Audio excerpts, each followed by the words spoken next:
Ma'am screen விசிபிளா இருக்கா ma'am?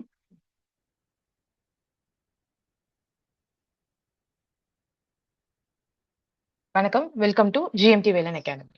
நம்மளுடைய அகாடமில June 15 வந்து டிஎன்பிசிக்கான பேட்ச் ஸ்டார்ட் ஆக போகுது. பேட்ச்க்கான ஃபீஸ் அப்படின்னு பார்த்தோம்னா 6500. இந்த பேட்ச்ல உங்களுக்கு குரூப் 1, 2, 2A அண்ட் 4க்கான கம்ப்ளீட் ப்ரிப்பரேஷன் உங்களுக்கு கிடைச்சிடும். லைவ் பிளஸ் ரெக்கார்டட் கிளாஸஸ் ரெண்டுமே அவைலபிளா இருக்கும். டெஸ்ட் சீரிஸை பொறுத்த வரைக்கும் weekly and monthly test series உங்களுக்கு இருக்கும்.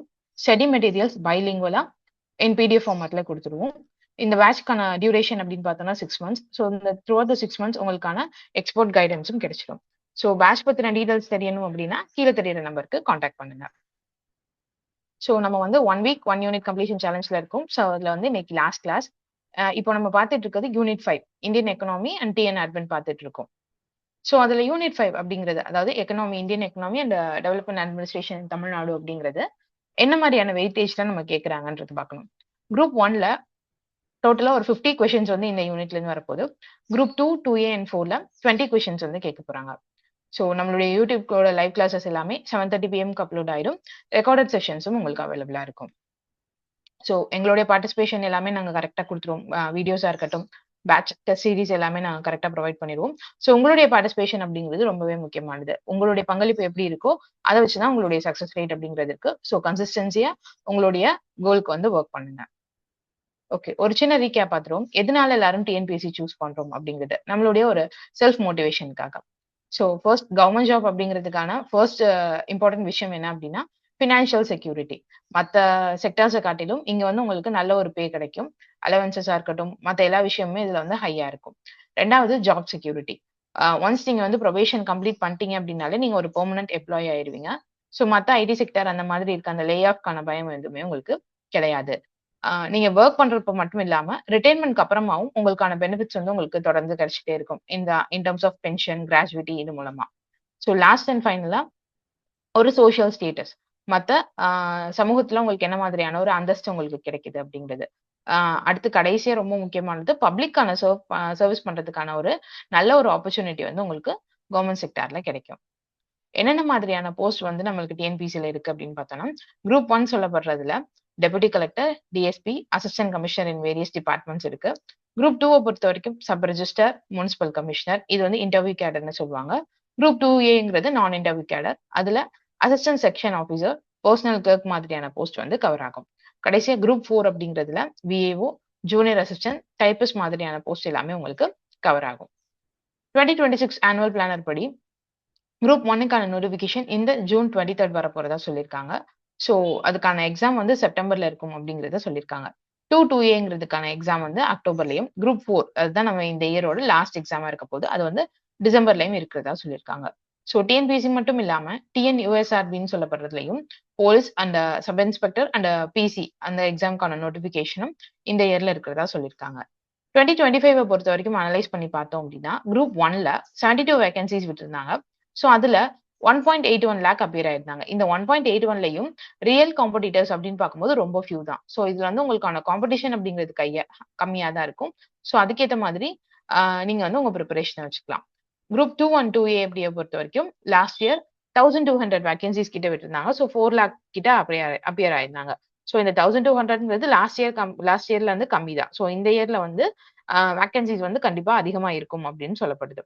குரூப் 4லயும் சேம் அதே தான். 4600ங்கிறது கம்மி தான். இந்த இயர் வந்து கண்டிப்பா அதிகமா இருக்கும். ஸோ இதே டிஎன்யூஎஸ்ஆர்பி அப்படிங்கிறத பொறுத்த வரைக்கும் எஸ்ஐல வந்து ஒரு 1200ம், பிசில 2800 வேகன்சிஸும் ஃபில் பண்ணிட்டு இருக்காங்க. ஸோ எக்ஸாம்ஸ்ங்கிறது தொடர்ந்து நடந்துட்டு தான் இருக்கு. ஸோ அதுக்கேற்ற மாதிரி உங்களோட ப்ரிப்பரேஷனையும் கன்சிஸ்டன்சியா வச்சுக்கோங்க. நம்மளுடைய வாட்ஸ்அப் குரூப்பை பொறுத்த வரைக்கும் இதுல வந்து உங்களுக்கான குரூப் டிஸ்கஷன் இருக்கும். உங்களுக்கான சப்ஜெக்ட் ரிலேட்டடான கொஸ்டின்ஸ் எல்லாத்தையும் நீங்க கேட்டுக்கலாம். ஸோ எங்க சைட்ல இருந்து உங்களுக்கு சிலபஸ், எக்ஸாம் பத்தின அப்டேட்ஸ் எல்லாமே கரெக்டா ப்ரொவைட் பண்ணிடுவோம். என்ன மாதிரியான out sources book, reference book வந்து உங்களுக்கு தேவைப்படும் அப்படிங்கிற லிஸ்ட்டும் நாங்க சொல்லிடுவோம். உங்களுக்கான டவுட்ஸ் வந்து நீங்க இந்த குரூப்ல கிளியர் பண்ணிக்கலாம்.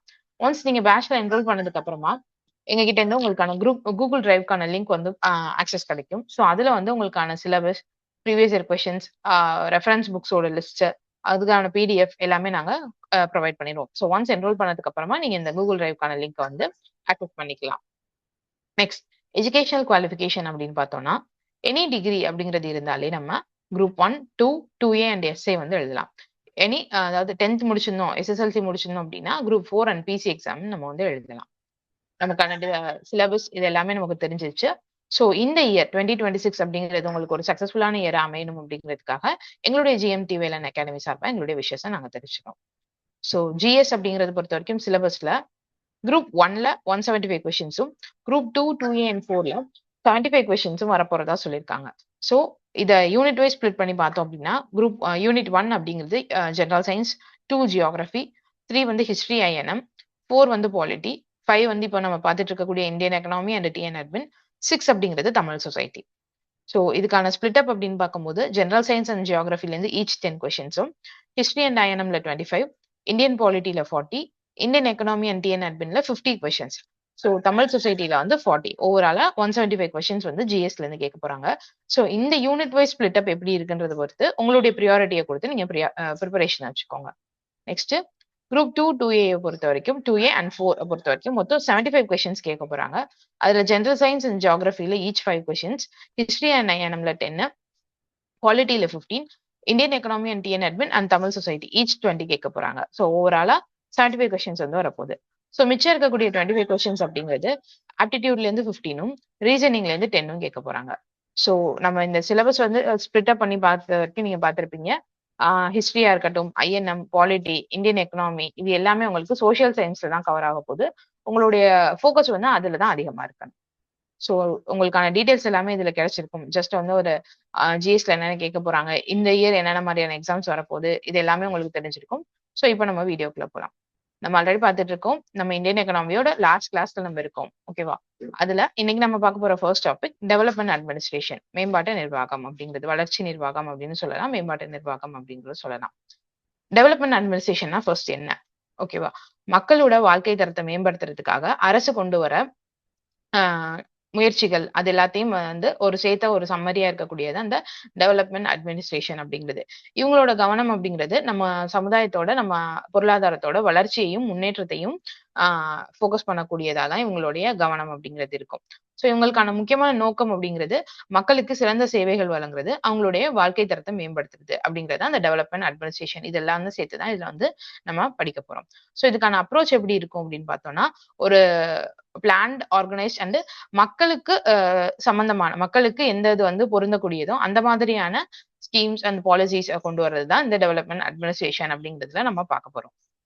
நெக்ஸ்ட் இதோட கேரக்டரிஸ்டிக்ஸ் என்ன? டெவலப்மெண்ட் அட்மினிஸ்ட்ரேஷன், இந்த வளர்ச்சி நிர்வாகத்துல நம்ம என்னென்னலாம் பார்க்க போறோம், என்னென்ன மாதிரியான கேரக்டரிஸ்டிக் அதுக்கு இருக்கு அப்படின்னு பார்த்தோம்னா, சேஞ்ச் ஓரியன்டட். அதாவது இப்போ நம்மளுடைய எக்கனாமி அப்படிங்கிறதும் சரி, நம்மளுடைய ஹியூமனோட லைஃபும் சரி, அடுத்தடுத்து அப்டேட் ஆயிட்டு போயிட்டே இருக்கு. டெக்னாலஜியா இருக்கட்டும், மற்ற எல்லா விஷயத்துலயுமே வந்து நம்ம வந்து அப்டேட் ஆயிட்டே போயிட்டு இருக்கோம். ஸோ அதே பழைய ஸ்கீம்ஸ், பழைய பாலிசிஸ் அதை அப்படியே வச்சு கொண்டு வந்துட்டே இல்லாம, அந்த ஒரு கன்வென்ஷனல் இருக்கக்கூடியதை கொண்டு வந்துட்டே இல்லாம, அப்ப இருக்க மாற்றத்துக்கு தேவையான ஒரு ஸ்கீம்ஸ், பாலிசிஸ் இந்த மாதிரி இதை வந்து கொண்டு வரோம். நெக்ஸ்ட் வந்து கோல் ஓரியன்டட். நமக்கான இலக்கு என்ன, அதுக்கு சம்பந்தமான, அதுக்கு என்னென்னலாம் தேவைப்படுமோ அந்த மாதிரியான பாலிசிஸை வந்து கொண்டு வருது. அடுத்து ரொம்ப இம்பார்ட்டன்ட் ஆனது பீப்புள் சென்டர்.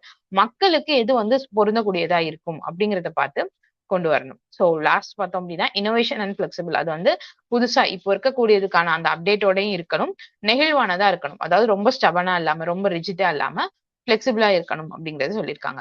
எல்லாரும் பங்கேற்கக்கூடிய வகையில அது வந்து அமைஞ்சிருக்கணும் அப்படின்னும், ரிசல்ட் ஓரியன்டா, நம்ம ஏற்கனவே பார்த்ததான் கோல் ஓரியன்டா இருக்கணும் அப்படிங்கிறதையும் சொல்லியிருக்காங்க. நெக்ஸ்ட் டெவலப்மெண்ட் அட்மினிஸ்ட்ரேஷன், வளர்ச்சி நிர்வாகத்தோட அப்ஜெக்டிவ் என்ன, அவங்களுடைய நோக்கம் என்ன அப்படின்னு பார்த்தோம்னா, எக்கனாமிக் growth அண்ட் மாடர்னைசேஷன். பொருளாதாரத்தை வந்து வளர்ச்சி அடைய செய்யறதும், அதை வந்து நவீனமயமாக்குறதும் இவங்களுடைய நோக்கமா இருக்கு. அடுத்து பாவர்ட்டியை கம்மி பண்ணணும், வறுமை ஒழிப்பு. கண்டிப்பா நமக்கு தெரியும் இப்போ இருக்க நம்மளுடைய எக்கனாமில என்ன ரேஞ்ச்ல வந்து நம்ம பாவர்ட்டி ரேஷியோ இருக்கு. கண்டிப்பா வந்து எல்லா கண்ட்ரியும், எல்லா ஸ்டேட்டும் என்னதான் நினைப்பாங்க, அவங்களுடைய வறுமையை வந்து கம்மி பண்ணணும் அப்படின்னு தான் நினைப்பாங்க. ஸோ சேம் அதே தான் இந்த டெவலப்மெண்ட் அட்மினிஸ்ட்ரேஷன் அப்படிங்கிறதும். நம்மளுடைய வளர்ச்சி நிர்வாகத்துல நம்ம என்னத்தை வந்து ஒரு நோக்கமா வச்சு செயல்படணும் அப்படிங்கிறனா, வறுமையை வந்து கம்மி பண்ணணும், வறுமையை ஒழிக்கணும் அப்படிங்கறத வந்து நோக்கமா வச்சிருக்கணும்.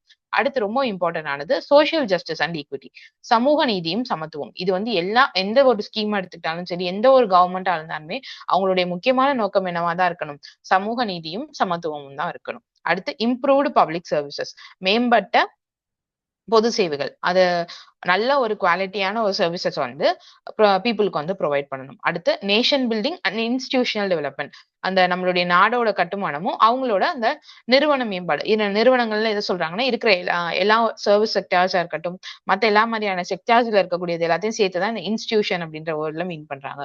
ஸோ ஒரு தேசிய கட்டமைப்பாகவும் நல்ல ஒரு இன்ஸ்டிடியூஷன் டெவலப்மெண்டாகவும் இருக்கணும் அப்படிங்கிறத அதை நோக்கமா கொண்டிருக்கிறது தான் இந்த வளர்ச்சி நிர்வாகம் அப்படிங்கிறது.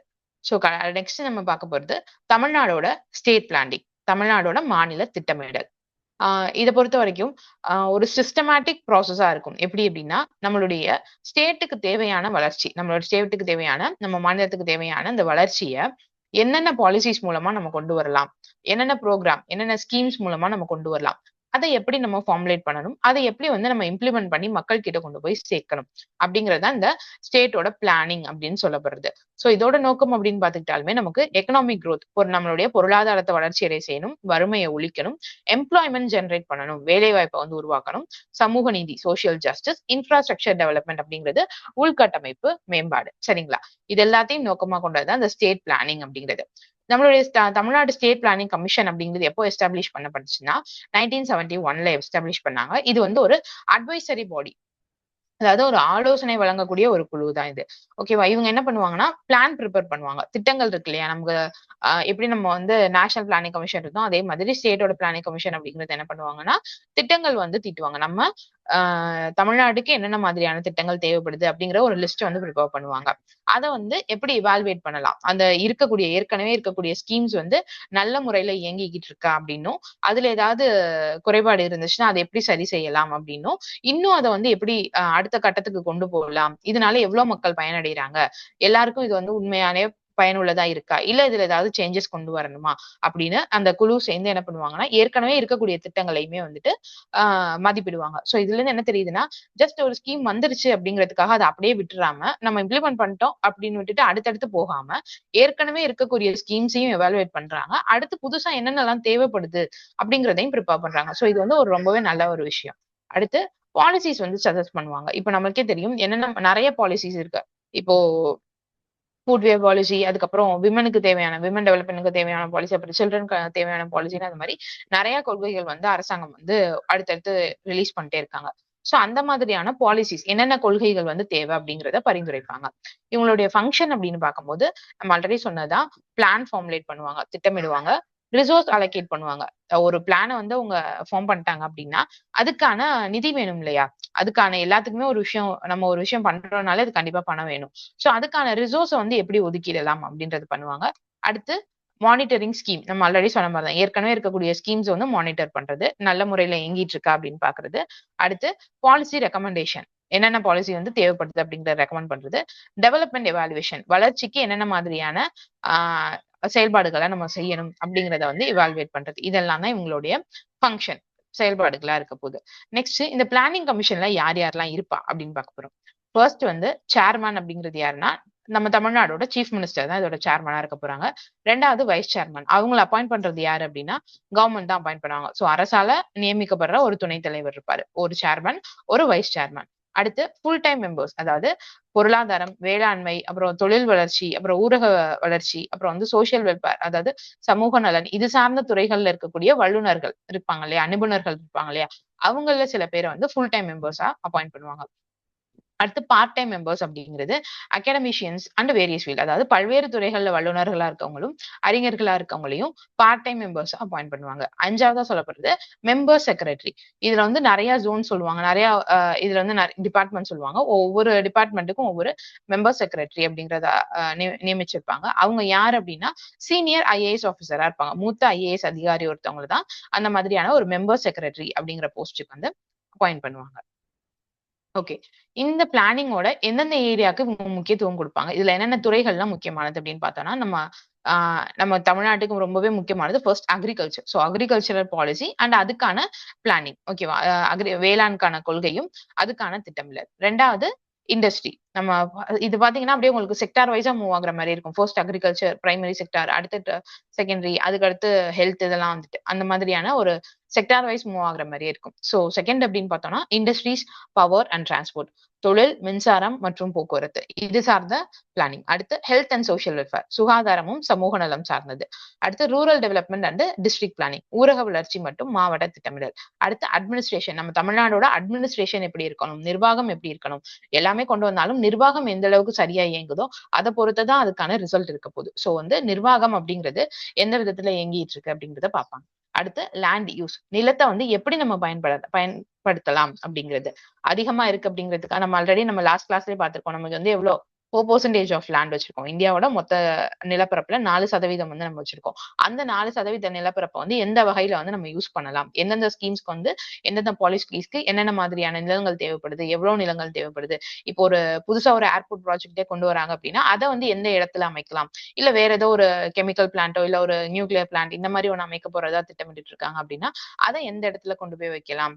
ஓகேவா? அந்த மாதிரியான இப்போ ஒரு ஹைட்ரோ எலக்ட்ரிக் ப்ராஜெக்டே கொண்டு வராங்கன்னு வச்சுக்கோங்களேன், அதை கண்டிப்பா ஒரு நீர் சம்பந்தமான இடத்துக்கு பக்கத்துலதான் வைக்க முடியும். சம்பந்தமே இல்லாம ஒரு ட்ரை லேண்ட் இருக்கு அப்படின்னா அந்த இடத்துல கொண்டு போய் வைக்க முடியாது. சோ இதுக்கு ஏத்த மாதிரி, அந்த பிளானுக்கு ஏத்த மாதிரி, அந்த பாலிசிக்கு ஏத்த மாதிரியான நிலம் எங்க இருக்கு, அதை எப்படி யூஸ் பண்ணலாம் அப்படிங்கறத திட்டமிடுவாங்க. அடுத்து பிளான் கோஆர்டினேஷன், ஒரு திட்ட ஒருங்கிணைப்பு. திட்ட ஒருங்கிணைப்புன்னு என்ன சொல்றாங்கன்னா, ஒரு ப்ராஜெக்ட் வருது அப்படின்னா ஒரே ஒரு டிபார்ட்மெண்ட் சார்ந்ததா அது இருக்காது. கண்டிப்பா இப்போ ஒரு ஏர்போர்ட் ப்ராஜெக்ட் வருது அப்படின்னா கண்டிப்பா அது ஏஐ சம்பந்தமா இருக்கும். ஏர்போர்ட் அத்தாரிட்டி ஆஃப் இந்தியா வேணும் அதுக்கு. அடுத்து அந்த உள்ள இருக்கக்கூடிய அந்த இன்ஃப்ராஸ்ட்ரக்சருக்கு ஒரு டிபார்ட்மெண்ட் வேணும். அங்க இருக்கக்கூடிய வாட்டருக்கு ஒரு டிபார்ட்மெண்ட் வேணும். இந்த மாதிரி நிறைய வேரியஸ் டிபார்ட்மெண்ட் சேர்ந்து தான் ஒரு ப்ராஜெக்டை கொண்டு வர முடியும். சோ அந்த மாதிரி இருக்கும்போது அவங்க எல்லாத்தையும் கோஆர்டினேட் பண்ணி கொண்டு போறணும். அது ஒரு பிளான் கோஆர்டினேஷன் அப்படிங்கிறது. அடுத்து கடைசியா ரொம்ப முக்கியமானது எஜுகேஷன் அண்ட் எம்ப்ளாய்மெண்ட், கல்வி மற்றும் வேலைவாய்ப்பு. இது சார்ந்ததுதான் நம்மளுடைய ஃபியூச்சரை நம்ம டிசைட் பண்ண போது எது அப்படின்னா அந்த எஜுகேஷன் அண்ட் எம்ப்ளாய்மெண்ட் தான். சோ இதுக்கான திட்டமிடலும் ரொம்ப தேவை. சோ அதையுமே இவங்க ஒரு முக்கியமான ஒரு துறையா வச்சிருக்காங்க. ஓகே, இப்போ பார்த்த வரைக்கும் சில கொஸ்டின்ஸ் பார்த்தோம். Who is the chairman of the Tamil Nadu state planning commission? Tamil Nadu மாநில திட்டக்குழுவின் தலைவர் யார்? Option A governor, option B chief secretary, option C chief minister of Tamil Nadu, option D finance minister. உங்களுக்கான ஆன்சரை கமெண்ட்ல சொல்லுங்க.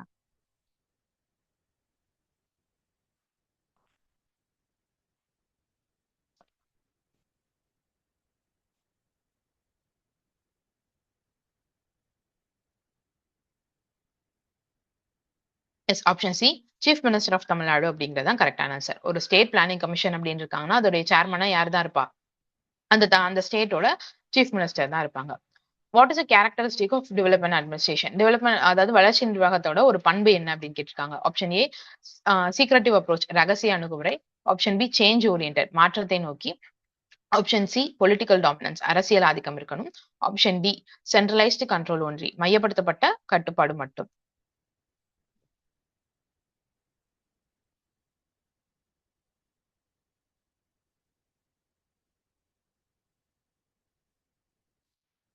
Is option B change oriented, ஒரு மாற்றத்தை நோக்கிய ஒரு வளர்ச்சி நிர்வாகமா தான் நம்மளுடைய ஸ்டேட் அப்படிங்கிறது இருக்கணும். அடுத்து வாட் இஸ் டெவலப்மெண்ட் அட்மினிஸ்ட்ரேஷன்? வளர்ச்சி நிர்வாகம் என்பது என்ன? Option A administration aimed at maintaining law and order only, சட்டம் மற்றும் ஒழுங்கை மட்டும் பராமரிக்கும் நிர்வாகமா இருக்கணும். Option B administration aimed at promoting development and improving people's lives, மக்களின் வாழ்க்கை தரத்தை மேம்படுத்தும் வளர்ச்சியை ஊக்குவிக்கும் நிர்வாகமா இருக்கணும். Option C administration for military activities, ராணுவ நடவடிக்கைக்கான நிர்வாகமா இருக்கணும். Option D administration for tax collection only, வரி வசூலிப்பதற்கான நிர்வாகமா மட்டும் இருக்கணும்.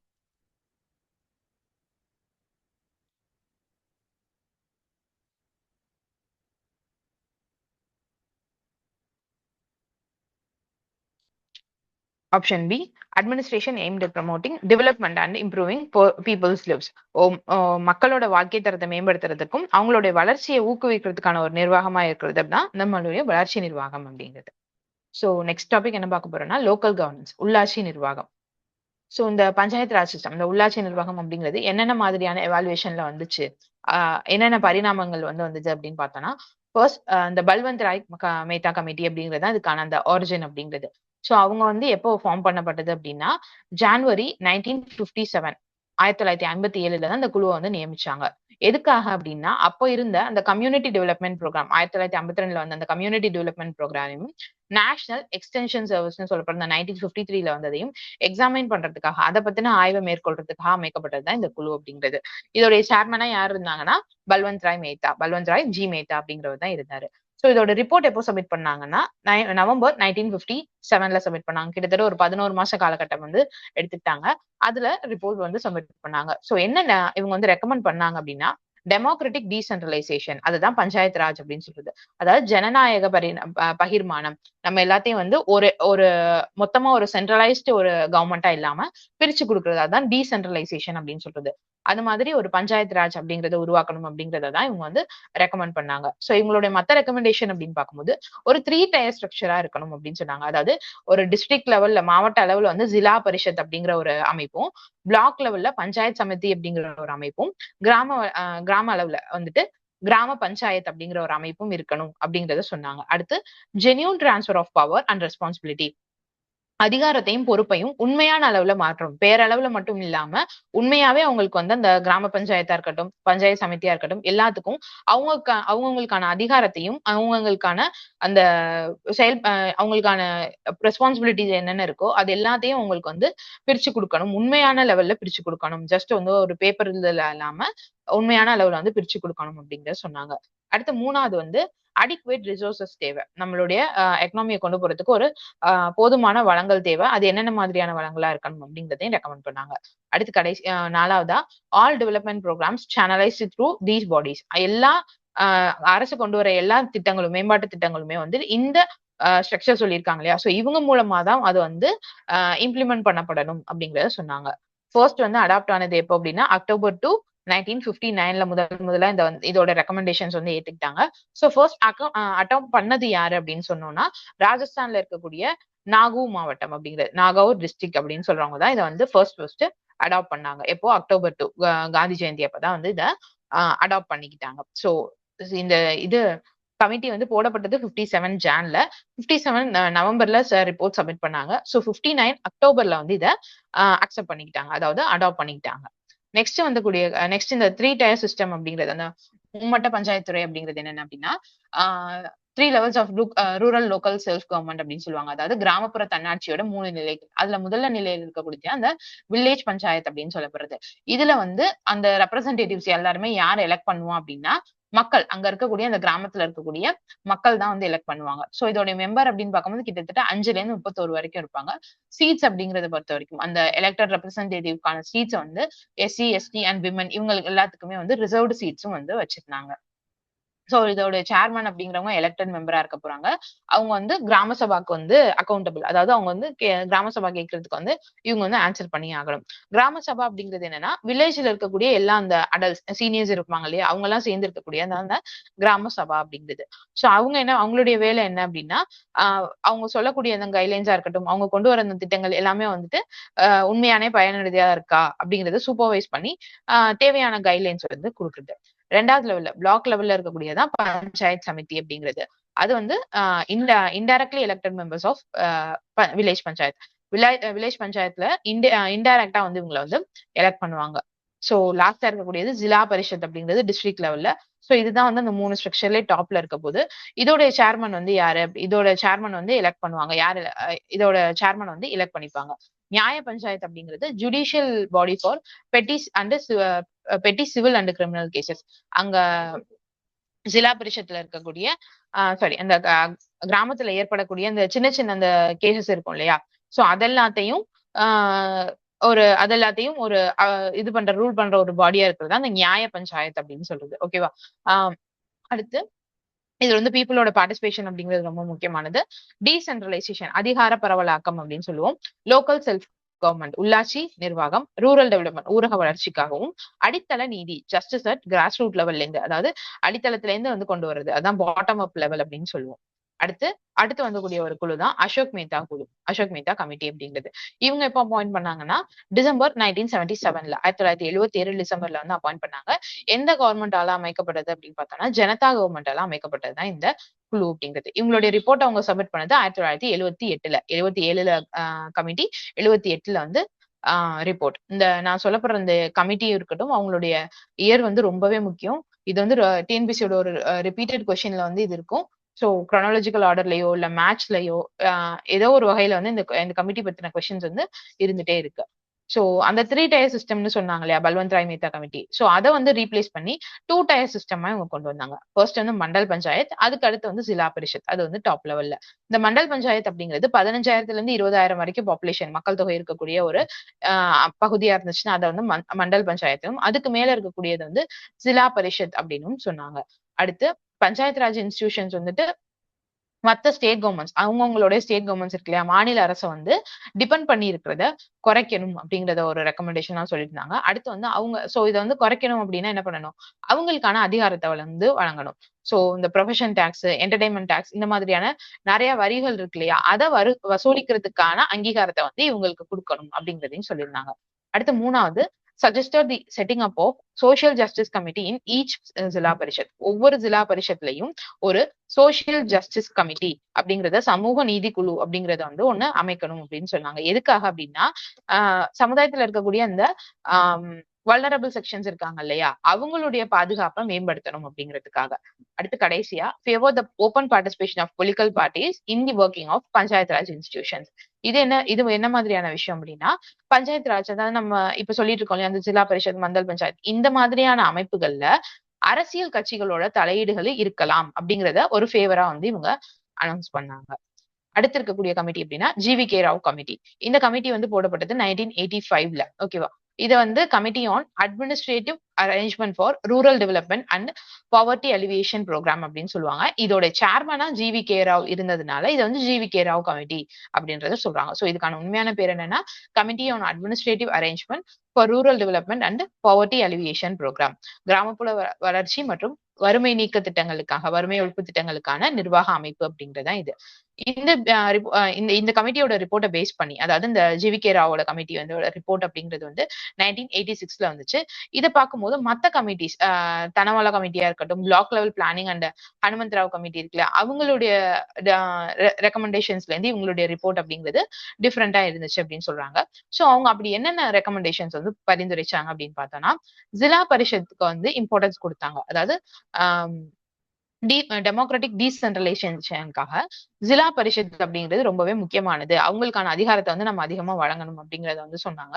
அடுத்து சில ஸ்டேட் லெவல் ப்ரோக்ராம்ஸ் வந்து டிஸ்ட்ரிக்ட் லெவல் பிளானிங் ஏஜென்சிஸ்க்கு டிரான்ஸ்பர் பண்ண ஆரம்பிச்சாங்க. நிறைய திட்டங்கள் வந்து மாநில அரசு மட்டுமே செயல்படுத்திட்டு இருக்கு. சோ அந்த மாதிரியான திட்டங்கள், பொருந்தக்கூடிய திட்டங்களை வந்து கிராமத்துக்கும் பிரிச்சு கொடுக்கணும் அப்படிங்கறத சொன்னாங்க. அடுத்து டிஸ்ட்ரிக்ட் பிளானிங் கமிஷனர் அப்படிங்கிற ஒரு போஸ்ட வந்து கிரியேட் பண்ணாங்க. சோ இது ரொம்ப முக்கியமான question.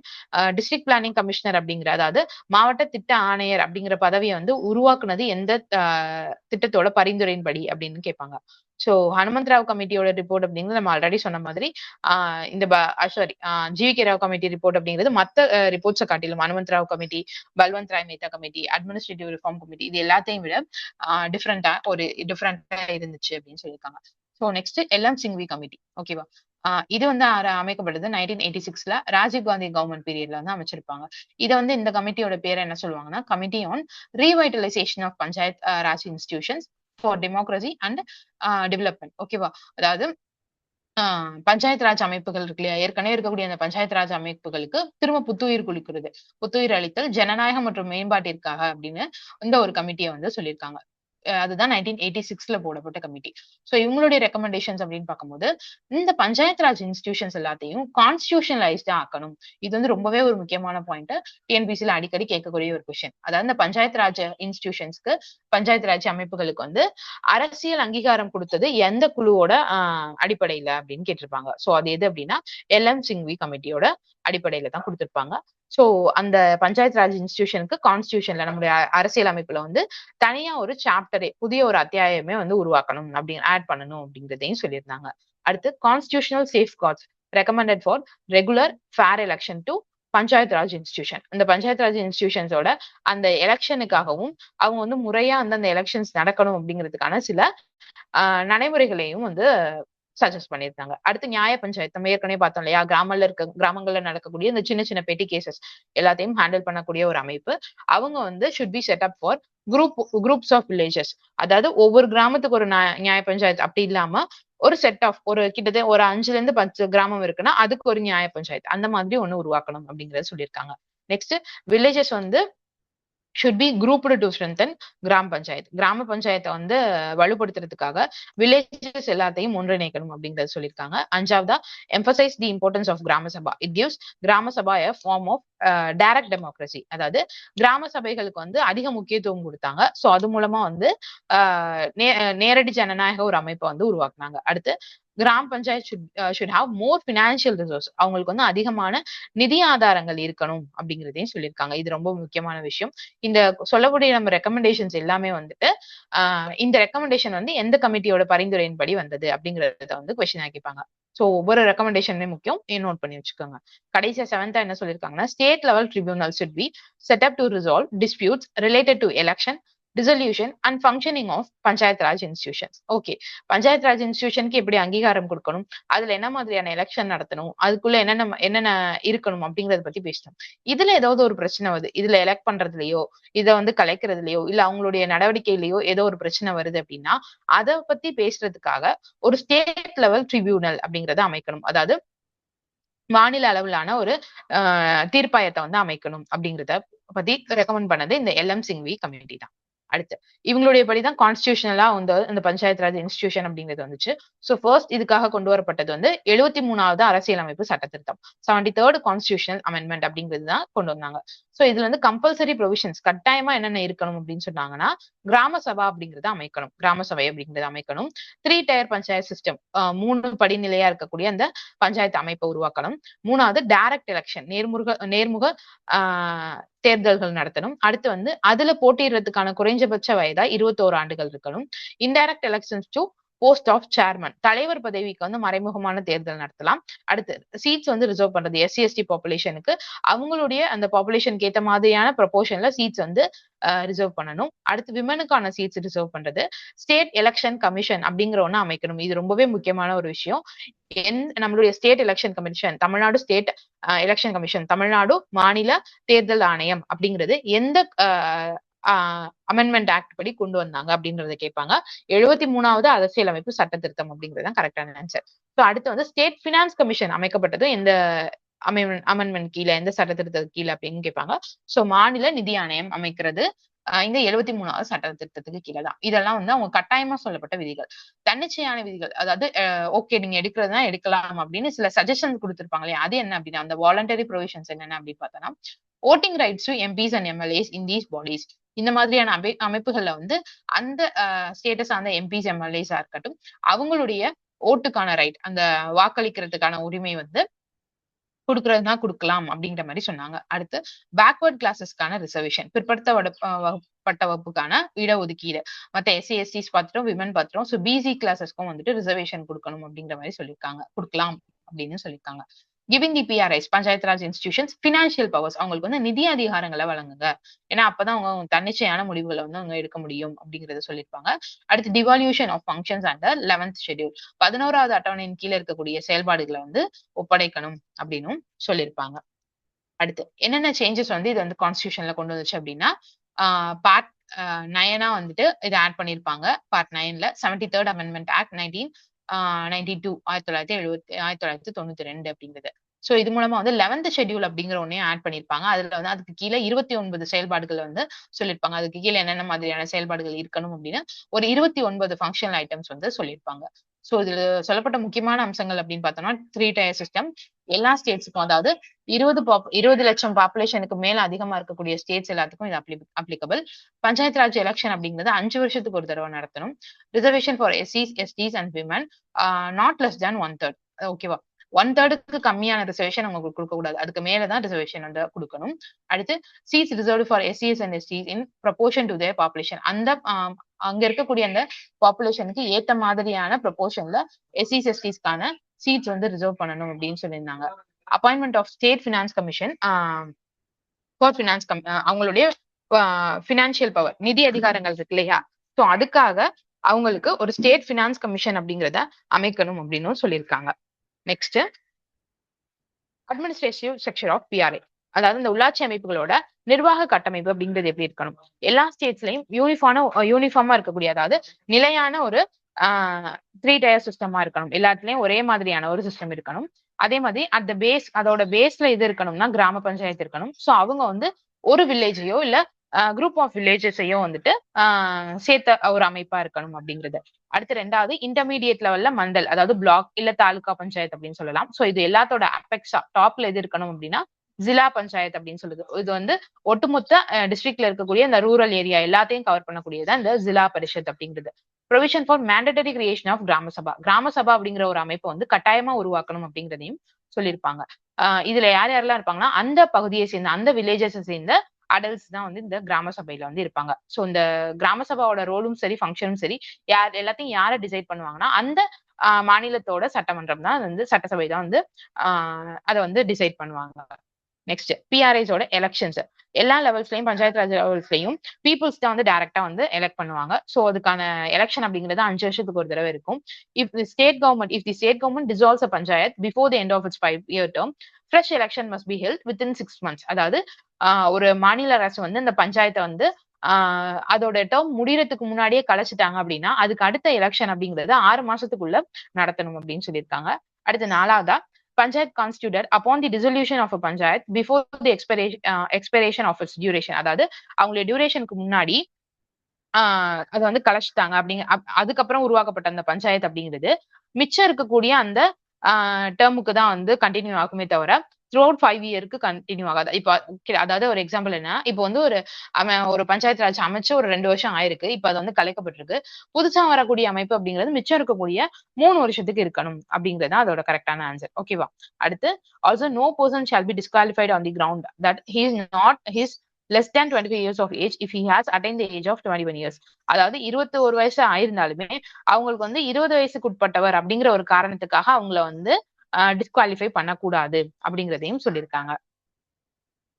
Next urban local bodies யூஎல்பிஸ் சொல்லப்படுற நகர்ப்புற உள்ளாட்சி அமைப்புகள் அப்படிங்கிறது. சோ இதோட வரலாற்று பின்னணி அப்படின்னு பார்க்கும்போது அர்பன் லோக்கல் கவர்னன்ஸ் அப்படிங்கிறது ஃபர்ஸ்ட் இந்தியாவில எங்க உருவானது அப்படின்னா நம்மளுடைய மெட்ராஸ் முனிசிபல் கார்பரேஷன் தான். எந்த இயர்லனா 1687ல. அடுத்து இது மாதிரியான சில கார்பரேஷன்ஸ் வந்து எங்கன்னா கல்கட்டாலையும் பாம்பேலையும் 1726ல உருவானுச்சு. அதுக்கடுத்து 1882ல லார்ட் ரிப்பன் அப்படிங்கிறது வந்து லோக்கல் செல்ஃப் கவர்மெண்ட் அப்படிங்கிறதுக்கான ரெசல்யூஷன் வந்து பாஸ் பண்ணாரு. சோ அவர் தான் father of local self government அப்படின்னு சொல்லுவோம். அடுத்து இந்தியன் இண்டிபெண்டன்ஸ் ஆனதுக்கு அப்புறமா லோக்கல் கவர்மெண்ட்ஸ் அப்படிங்கிறது வந்து ஒரு புதிய ஒரு உத்வேகம் வந்து அளிச்சுது. சோ அடுத்து 1953ல யூபி கவர்மெண்ட் வந்து என்ன பண்ணாங்கன்னா முனிசிபல் கார்பரேஷன்ஸ் அப்படிங்கிறது 5 இடத்துல அமைச்சாங்க. எங்கன்னா கான்பூர், ஆக்ரா, வாரணாசி, அலகாபாத் அண்ட் லக்னோ. இது வந்து காவல் டவுன்ஸ் அப்படின்னு சொல்லுவாங்க. சோ 1953ல ஃபர்ஸ்ட் டைமா யூபி கவர்மெண்ட் அப்படிங்கிறவங்க 5 முனிசிபல் கார்பரேஷன்ஸ் அப்படிங்கறத அமைச்சாங்க. சோ அடுத்து 1985ல சென்ட்ரல் கவர்மெண்ட் என்ன பண்ணாங்கன்னா நேஷனல் கமிஷன் ஆன் அர்பனைசேஷன் அப்படின்னு ஒண்ணு அமைச்சாங்க. அதாவது மத்திய அரசு என்ன பண்ணாங்க நகரமயங்களுக்கான தேசிய ஆணையத்தை வந்து அமைச்சாங்க. அடுத்து ஃபைனலா கான்ஸ்டியூஷன்ல 74வது சட்ட திருத்தத்தின்படி அதே 1992 படிதான் அர்பன் லோக்கல் பாடிஸ்க்கும் அவங்களுக்கான கான்ஸ்டியூஷனல் ரைட்ஸ் வந்து கான்ஸ்டியூஷனல் ஸ்டேட்டஸ் வந்து அவங்களுக்கு கிடைச்சிச்சு. சோ இதுதான் இந்த ஹிஸ்டாரிக்கல் பேக்ரவுண்ட் அப்படிங்கிறது. சோ இந்த 74வது சட்ட திருத்தத்துல 1992 அதோட சட்ட திருத்தத்துல என்னென்ன மாதிரியான அம்சங்கள் சொல்லியிருக்காங்க அப்படின்னா சேம் 1, 2, 3 அப்படிங்கிற 3 டயர் கவர்மெண்ட் தான். அதாவது ஃபர்ஸ்ட் வந்து நகர் பஞ்சாயத்து அப்படின்னா அதாவது டிரான்சிஷனல் ஏரியானும், அடுத்து இருக்கக்கூடியது முனிசிபல் கவுன்சில் ஸ்மாலர் அர்பன் ஏரியானும், அடுத்து இருக்கக்கூடியது லார்ஜர் அர்பன் ஏரியால முனிசிபல் கார்பரேஷன் அப்படின்னு சொன்னாங்க. இதுவும் 5 ஆண்டுக்கு ஒரு தடவை இருக்கக்கூடியதான். இதோட டேர்மும் 5 இயர் தான். இதுக்கான எலெக்ஷன் அப்படிங்கிறது இண்டிபெண்டன்ட் ஸ்டேட் எலெக்ஷன் கமிஷனா இருக்கும். ஓகேவா? அடுத்து இதுக்கான ரிசர்வேஷன் அதேதான். SC/STஸ்க்கானது விமனுக்கு 1/3க்கு கம்மியான ரிசர்வேஷன் கொடுக்க கூடாது. அடுத்து வந்து சேர்பர்சனுக்கான அந்த பொசிஷன் வந்து ரிசர்வ் பண்றது. இது எல்லாமே வந்து இதோடைய சிறப்பம்சங்களா சொல்லப்படுது. இதுக்கான நிதி அப்படிங்கிறது வந்து ஸ்டேட் பினான்ஸ் கமிஷன் தான் அதை வந்து பாத்துக்குவாங்க. இவங்களுடைய திட்டமிடல் அப்படிங்கிறது ஸ்டேட் பிளானிங் கமிட்டி மூலமாவோ இல்ல வந்து அந்த district planning committee, metropolitan planning committee மூலமாவோ இது வந்து நடைபெறும் அப்படின்னு சொல்லியிருக்காங்க. இந்த டிஸ்ட்ரிக்ட் பிளானிங் கமிட்டி அப்படிங்கிறது எது மூலமா உருவாக்கப்பட்டதுன்னா ஆர்டிகல் 243 ZD அதுபடிதான் அது உருவாக்குறாங்க. இவங்களுடைய அப்ஜெக்டிவ் அப்படிங்கிறது என்னன்னா நம்ம அந்த பஞ்சாயத்துக்கு இல்ல முனிசிபாலிட்டிக்கு தேவையான அந்த பிளான்ஸ் எல்லாத்தையும் இந்த வளர்ச்சிக்கான திட்டங்கள் எல்லாத்தையும் ஒருங்கிணைச்சு ஒரு சிங்கிள் டிராப்டா வந்து ப்ரிப்பேர் பண்ணி கொடுப்பாங்க, கன்சாலிடேட் பண்ணி கொடுப்பாங்க. அதுதான் வந்து இந்த டிஸ்ட்ரிக்ட் பிளானிங் கமிட்டியோட ஒரு அப்ஜெக்டிவா இருக்கும். இது இந்த டிபிசிஸ் அப்படின்னு சொல்லப்படுறது வந்து 5வது ஷெட்யூல் ஏரியாலையும் 6வது ஷெட்யூல் ஏரியாலையும் கான்ஸ்டியூட் பண்ணப்படல அப்படிங்கிறது ஒரு முக்கியமான விஷயம். அடுத்து மினிமமா 4/5 ஆஃப் த மெம்பர்ஸ் இருக்காங்க இல்லையா, அவங்க வந்து எலெக்ட் பண்ணப்பட்டவங்களா இருக்கணும். சேம் அதே அவங்க வந்துட்டு எலெக்டட் மெம்பர்ஸ் எல்லாம் இருக்காங்க இல்லையா, டிஸ்ட்ரிக்ட் பிளானிங் டிஸ்ட்ரிக்ட் லெவல்லையும் முனிசிபாலிட்டி லெவல்லையும் இருக்கக்கூடிய அந்த எலெக்டட் மெம்பர்ஸாவும் இருக்கணும் அப்படிங்கறத சொல்லியிருக்காங்க.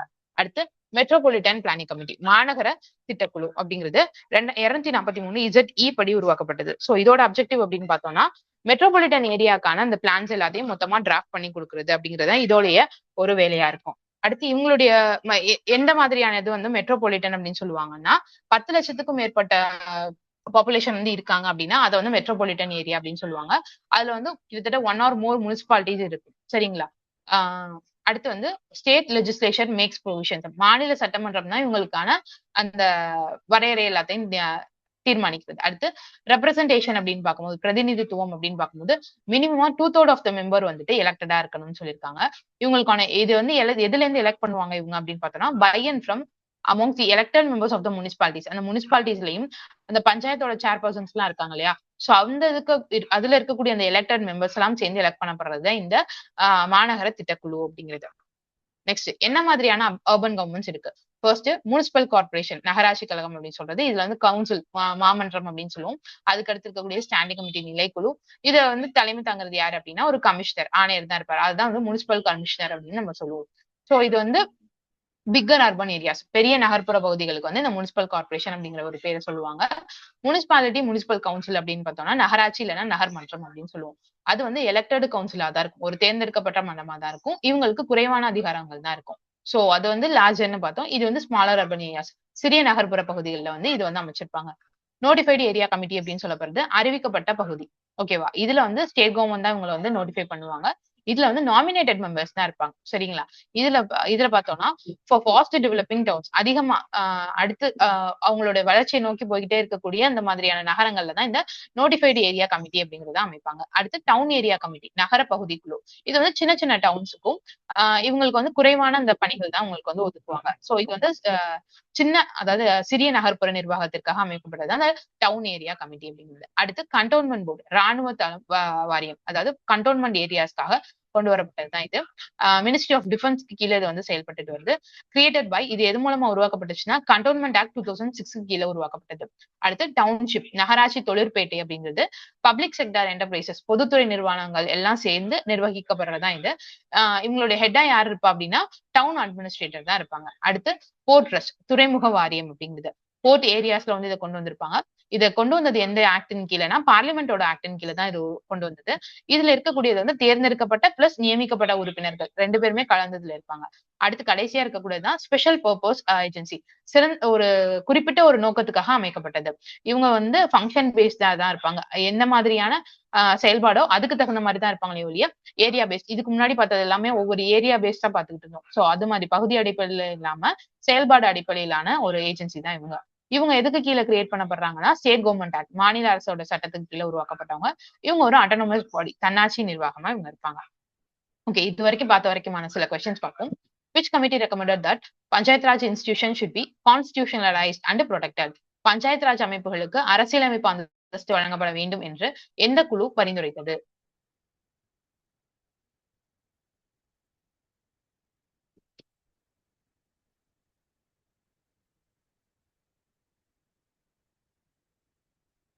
Option C LM Singhvi committee அப்படிங்கிறது தான் correct. According to the 73rd constitutional amendment, what is the minimum age to contest panchayat elections? 73வது அரசியலமைப்பு சட்ட திருத்தத்தின்படி பஞ்சாயத்து தேர்தலில் போட்டியிட குறைந்தபட்ச வயது என்ன?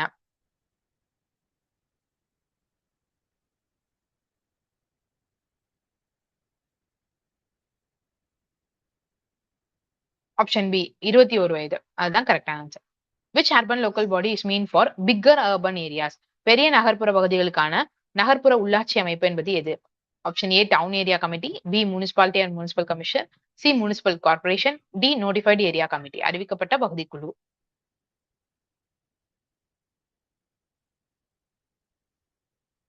பிக்கர் அர்பன் ஏரியாஸ் அப்படிங்கும்போது ஆப்ஷன் சி முனிசிபல் கார்பரேஷன் அப்படிங்கிறது தான் கரெக்ட். ஸ்மாலர் அர்பன் ஏரியாஸ்னு கேட்டதான் முனிசிபாலிட்டி ஆர் முனிசிபல் கவுன்சில் நகராட்சி ஆர் நகர்மன்றம் அப்படிங்கிறது சொல்லுவோம்.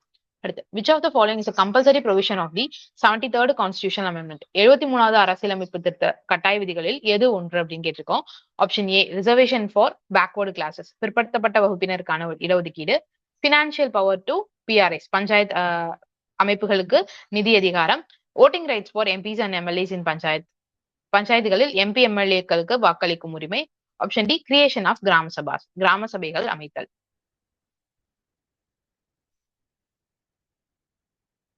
Option D creation of Gram Sabha. கிராம சபைகள் அமைத்தல் அப்படிங்கிறது தான் கரெக்டான ஆன்சர். அதான் வந்து கம்பல்சரி ப்ரொவிஷனா அவங்க சொல்லியிருப்பாங்க. ஸோ நம்ம கடைசியா இருக்கக்கூடிய டாபிக் என்ன அப்படின்னா human development and sustainable development. மனித வளர்ச்சி மற்றும் நிலையான வளர்ச்சி அதை பத்தி பார்க்க போறோம். ஸோ இந்த ஹியூமன் டெவலப்மெண்ட் இண்டெக்ஸ் அப்படிங்கிறது வந்து டெவலப் பண்ணது யாருன்னா மபூக் உல் ஹக் அப்படிங்கிறதும் அமர்த்தியா சென் சேர்ந்து 1990ல வந்து நம்ம ஒரு வேர்ல்டு எக்கனாமியோட டெவலப்மெண்ட் எப்படி இருக்கு அப்படிங்கிறத மெஷர் பண்றதுக்காக கொண்டு வந்ததுதான் இந்த ஹியூமன் டெவலப்மெண்ட் இண்டெக்ஸ் அப்படிங்கிறது. இதை வந்து 1990ல வந்து நம்மளுடைய UNDP united nation development programme வந்து இதை வந்து அடாப்ட் பண்ணிக்கிட்டாங்க, ஏத்துக்கிட்டாங்க. ஸோ 1990ல தான் ஃபர்ஸ்ட் யுஎன்ஹெச்டிஆர் அப்படிங்கிற அந்த United nation human development report அப்படிங்கிறது வந்து வெளியிட ஆரம்பிச்சாங்க. 1990ல இருந்து 2009 வரைக்கும் அதுக்கான ரேங்க் எல்லாத்தையுமே வந்து கொடுத்துட்டு தான் இருக்காங்க. ஸோ 2010ல வந்து யுஎன்ஹெச்டிஆர் அப்படிங்கிறதுல 3 இண்டெக்ஸஸ் வந்து அனௌன்ஸ் பண்ணியிருப்பாங்க. ஸோ 2014ல வந்து டெவலப்மெண்ட் இண்டெக்ஸ் அப்படிங்கிறதையும் ஆட் பண்ணியிருக்காங்க. ஸோ அது மூலமா என்ன தெரியும் அப்படின்னா HDI values of female and male 2 பேருக்குமான அந்த ஹெச்டிஐ மதிப்பு தெரியற மாதிரியான ஒரு பாலின வளர்ச்சி குறியீடு வந்து 2014ல வந்து சேர்த்திருப்பாங்க. ஓகேங்களா. அடுத்து இதுல இருக்கக்கூடிய நிறைய இண்டெக்ஸஸ் இருக்கு. இந்த ஹெச்டிஐலயே கவர் ஆகக்கூடிய இண்டெக்ஸ் அப்படின்னு பார்த்தோம்னா மல்டி டைமென்ஷனல் பாவர்ட்டி இண்டெக்ஸ் சொல்லப்படுற எம்பிஐ, இன்இக்வாலிட்டி அட்ஜஸ்டட் ஹெச்டிஐ ஐஹெச்டிஐ அப்படின்னு சொல்லுவாங்க. ஒருங்கிணைப்பு சரி செய்யப்பட்ட ஹெச்டிஐ அப்படின்னு சொல்றது. ஜெண்டர் இன்இக்வாலிட்டி இண்டெக்ஸ் பாலின ஒற்றுமை விகிதம். இப்ப நம்ம பார்த்தோம் இல்லையா 2014ல ஆட் பண்ணாங்க. சோ அது இந்த மாதிரியான இண்டெக்ஸஸ் எல்லாம் சேர்ந்தது அந்த ஹெச்டிஐ அப்படின்றது. சோ இதுல இருக்கக்கூடிய காம்பனன்ட்ஸ், இதுல இருக்க என்னென்ன மாதிரியான டூல்ஸ் இருக்கு, என்னென்ன கூறுகள் இருக்கு அப்படின்னு பார்த்தோம்னா ஃபர்ஸ்ட் எதை வச்சு அதாவது இந்த இண்டிகேட்டர்ஸ் வச்சுதான் அந்த ஹெச்டிஐ அப்படிங்கறத வந்து உருவாக்குவாங்க. சோ அது என்னென்ன மாதிரியான இண்டிகேட்டர்? ஃபர்ஸ்ட் வந்து health, life expectancy at birth, பிறக்கும் போது இருக்கக்கூடிய ஒருத்தருடைய சராசரி ஆயுட்காலம் எவ்வளவு அப்படிங்கறத வச்சுதான் அது ஒரு ஃபர்ஸ்ட் இண்டிகேட்டர். ரெண்டாவது எஜுகேஷன். எஜுகேஷனை பொறுத்த வரைக்கும் expected year of schooling plus mean years of schooling, ஒருத்தரோட எதிர்பார்க்கப்படும் கல்வி ஆண்டுகள் பிளஸ் அவங்களோட சராசரி கல்வி ஆண்டுகள் ரெண்டையும் கலந்ததான் இந்த கல்வி அப்படிங்கிற இண்டெக்ஸ் கீழே வரும். அடுத்த இண்டிகேட்டர் கீழே வரும். அடுத்து இருக்கக்கூடியது ஸ்டாண்டர்ட் ஆஃப் லிவிங், ஒரு தனிப்பட்ட மனிதனுடைய அந்த ஒவ்வொருவருக்கான வருமானம், சரியா, பெர் கேபிட்டா இன்கம் இல்லையா. So cross national income per capita, இது எல்லாத்தையும் சேர்த்துதான் ஹெச்டிஐ அப்படிங்கிற ஒண்ண கணக்கிடுவாங்க. சோ 2025 ரிப்போர்ட் படி அந்த ரிப்போர்ட்ல என்னென்ன டீடைல்ஸ் கொடுத்திருக்காங்க அப்படின்னு பார்ப்போம். சோ இதை ரிலீஸ் பண்ணது யுஎன்டிபி தான். சோ இதை வந்து என்ன டைட்டில்ல கொடுத்திருக்காங்கன்னா a matter of choice people and possibilities in the age of AI. AI யுகத்தில் தேர்வும் வாய்ப்புகளும் மக்கள் மற்றும் சாத்தியங்கள் அப்படிங்கிற ஒரு பேர்ல தான் இதை வந்து ரிலீஸ் பண்ணிருக்காங்க. சோ இதுல வந்துட்டு இந்தியாவோட ப்ராக்ரஸ் நல்லா இருக்கு அப்படின்னு அப்ரிஷியேட் பண்ணாலுமே அதே டயத்துல இன்இக்வாலிட்டி, அதாவது சமத்துவமின்மை அப்படிங்கறது அதிகரிச்சுக்கிட்டே வருது அப்படிங்கறத சொல்லிட்டு இருக்காங்க. சோ அதை வந்து ஒரு எச்சரிக்கையா சொல்லியிருக்காங்க. இதோட கீ ஹைலைட்ஸ், முக்கிய குறிப்புகள் என்ன அப்படின்னு பார்க்கும்போது குளோபல் இன்இக்வாலிட்டி கேப் அப்படிங்கிறது 4வது ஆண்டா தொடர்ந்து வந்து வைடன் ஆகிக்கிட்டே இருக்கு. அதாவது சமத்துவமின்மைக்கான அந்த இடைவெளி, ஆண் பெண்களுக்கான இடைவெளியா இருக்கட்டும், இல்ல அந்த வந்து சோசியல் இன்இக்வாலிட்டியா இருக்கட்டும், சோ அது வந்து 4 வருஷமா தொடர்ந்து என்ன ஆயிட்டே இருக்கு, அந்த இடைவெளி அப்படிங்கிறது அதிகரிச்சுக்கிட்டே இருக்கு அப்படின்னு சொல்லியிருக்காங்க. சோ டாப் 3 கண்ட்ரீஸ்ல எது இருக்காங்கன்னா ஐஸ்லாந்து, நார்வே, சுவிட்சர்லாந்து 3 பேர் இருக்காங்க. இந்தியாவோட ஹெச்டிஐ அப்படிங்கிறது வந்துட்டு 2022ல 133 ரேங்க் 2023ல 130 3 ரேங்க் வந்து குறைச்சிருக்கு. மொத்தம் எத்தனை கண்ட்ரீஸ்ல 193 கண்ட்ரீஸ், 193 கண்ட்ரீஸ்ல வந்து நம்ம வந்து 130th ரேங்க்ல இருக்கோம் அப்படின்னு சொல்லியிருக்காங்க. நம்மளுடைய ரேங்க் அப்படிங்கிறது, நம்மளுடைய ரேங்க் ஓகே, நம்மளுடைய வேல்யூமே வந்து 2022ல 0.676 இருந்தது. 2023ல 0.685 வந்து கூடியிருக்கு அப்படின்னு சொல்லியிருக்காங்க. அடுத்து இந்தியா அப்படிங்கிறது வந்து இந்த வேல்யூ வச்சு பார்க்கும்போது ஒரு மீடியமான ஹியூமன் டெவலப்மெண்ட் கேட்டகரியில, ஒரு மத்திய நிலையில இருக்கக்கூடிய ஒரு மனித வளர்ச்சி பிரிவுல தான் நம்ம வந்து இருக்கோம். கிட்டத்தட்ட க்ளோஸ் டு ஹைல இருக்கும். ஓகேவா. நம்ம வந்து எப்போ வந்து greater than R equal to ஒரு 0.7க்கு பக்கத்துல வந்துட்டோம் அப்படின்னா நம்ம வந்து ஹை ஹியூமன் டெவலப்மெண்ட்ல வந்து வந்துருவோம். உயர்ந்த மனித வளர்ச்சி அந்த வரம்புக்குள்ள வந்துருவோம். இப்போ வந்து 0.68ல இருக்கும். இன்னும் ஒரு 0.02 சம்திங் தான் நமக்கு தேவைப்படுது. நெக்ஸ்ட் நமக்கு அந்த இயர் வந்து கடைசியா இருக்கக்கூடிய இயர் மட்டும் பார்த்தா பத்தாது. இதுக்கு முன்னாடி இருக்க இயரையும் நம்ம தெரிஞ்சுக்கணும். சோ 2023ல வந்து 130ல இருக்கும், 0.685ல இருக்கும். 2022ல 133 0.676, 2021, 22ல 132 0.633 அப்படிங்கிறதுல இருக்கும். சோ இதோட 4 இண்டிகேட்டர்ஸ் என்ன அப்படின்னு பார்த்தோம்னா health, life expectancy at birth அப்படிங்கிறது, 2வது எக்ஸ்பெக்டட் இயர் ஆஃப் ஸ்கூலிங், 3வது மீன் இயர்ஸ் ஆஃப் ஸ்கூலிங். அதுல வந்து 2யும் சேர்த்து பார்த்தோமா, சோ இதுல வந்து பிரிச்சு கொடுத்திருக்காங்க. அடுத்து gross national income per capita அப்படிங்கிறது. சோ ஃபர்ஸ்ட் இருக்கக்கூடியது Iceland, second Norway, third Switzerland. So ரேங்க்ங்கிறது ஃபர்ஸ்ட் 3 ரேங்க்ஸையும் பார்த்துக்கணும். இந்தியாவோட ரேங்க் என்ன, அதோட வேல்யூ என்ன அப்படிங்கிறதையும் பார்க்கணும். நெக்ஸ்ட் ஹியூமன் டெவலப்மெண்ட் இண்டெக்ஸ், மனித வளர்ச்சி குறியீடு அப்படிங்கறத பார்க்கும்போது இதோட டைமென்ஷன்ஸ் நம்ம ஆல்ரெடி பார்த்துட்டோம். சோ அதை வந்து தனித்தனியா பிரிச்சு கொடுத்திருக்காங்க. 2010க்கு முன்னாடி எப்படி இருந்துச்சு, 2010க்கு அப்புறமா எப்படி இருக்கு அப்படின்றத பார்க்கும்போது, இந்தியாவோட அந்த HDI 2022 to 2023 அதுல வந்து இந்த எஜுகேஷன பொறுத்தவரைக்கும் எக்ஸ்பெக்டட் இயர் ஆஃப் ஸ்கூலிங் அப்படிங்கிறது 13 வயசாவும், அடுத்து வந்து அதுக்கு முந்தின வருஷத்துல வந்து 11.9 வயசாவும் இருந்ததா சொல்லியிருக்காங்க. அடுத்து இந்த மீன் இயர்ஸ் ஆஃப் ஸ்கூலிங் அப்படிங்கிறது வந்து 9ஆவும், அதுக்கு முன்னாடி 6.7 இருந்ததா சொல்லியிருக்காங்க. அடுத்து லைஃப் எக்ஸ்பெக்டன்சி அட் பர்த் அப்படிங்கிறது முன்னாடி இப்போ வந்து 72, அதாவது 2022, 23 72ஆவும், அதுக்கு முன்னாடி 67.2 இருந்ததா சொல்லியிருக்காங்க. அடுத்து ஸ்டாண்டர்ட் ஆஃப் லிவிங்ல பொறுத்த வரைக்கும் அவங்களுடைய ஜிடிபி பிபிபி அந்த யூஎஸ் டாலர் வச்சு பார்க்கும்போது 9,046 யூஎஸ் டாலர் இருக்கு. இதே வந்து இதுக்கு முன்னாடி 6,590 இருந்துச்சு. இதே வந்து கிராஸ் நேஷனல் இன்கம் அதை வச்சு பார்க்கும்போது யூஎஸ் டாலர் வந்து சேம் அதே தான் 9,046ம் 6,590ம் ஓகேவா.